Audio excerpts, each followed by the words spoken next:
Assalamu alaikum, this is your brother Muhammad Arshad, and today I am in Liverpool and I'm actually visiting this place called Abdullah Quilliam Mosque, which is actually named after one of the first people to become Muslim from, I guess, the English people.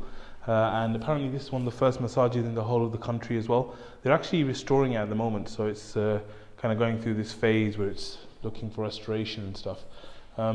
But I thought it was really interesting that someone from, I guess, an English background chose to become Muslim, I think in the 1800s. And the reason why it's interesting is because it's basically people going against society and everyone out there to do something completely different, right? And this requires real courage, real bravery, something amazing. And it's what the Sahaba and the early Muslims and anyone that followed a prophet had to do, because the society was a certain way and then people came and they were actually telling them, the prophets were telling them to be another way, and then they had to go against the whole of society. This is something really difficult to do, but I just wanted to share some tips with you about how you can actually do this. Go against the grain, go against what society is saying, go against the norm, right? So the first tip I want to give you is that make sure what you're doing is pleasing to Allah and is in line with Islam. So if you're going to do something, make sure that you do it for the sake of Allah. Because if you do something right for the sake of Allah, sincerely for Allah, then you can never ever lose. So you're guaranteed to win. Even if things go wrong, you're still guaranteed to win, right? The second thing is to realize that there will be pain. The fact that you're going against other people, there's no doubt it's going to be hurtful, it's going to be difficult, because we're social creatures, we care about what other people think, no matter how bad they might be to us.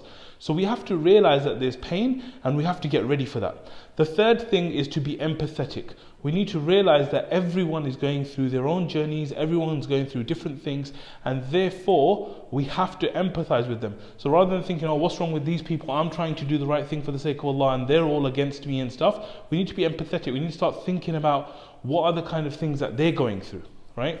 The fourth thing I'd say is actually to try and find common ground. Because a lot of the times I remember there's these friends I've got, they're really good friends, they're really passionate about each other, really good with each other on every single thing.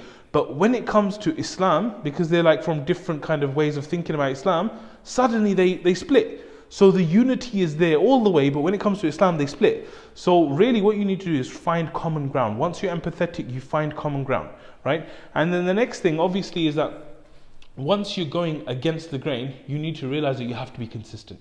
Because what's going to happen is that whatever it is you're going against is going to test you and test you and test you and test you. And you have to keep being persistent, because persistence overcomes resistance. And if you keep being persistent, keep making dua to Allah, keep trying to do the right thing, then eventually you will break through the barriers of the people, till you get to a point where today, Abdullah Quilliam is someone who's celebrated. The masjid is something that, is so special to the Muslims in the UK, and therefore it changes the whole of history just by that one man's decision, So just like I said, for you to try and overcome the people, the first thing is to make sure that you're doing it for the sake of Allah. The second thing is for you to be empathetic. The third thing is to find common ground. The fourth thing is to be persistent, make dua to Allah, and inshallah you overcome the people and it will be something amazing for you, if not in this life, then in the next. Jazakallah khair for watching. Assalamu alaikum wa rahmatullah.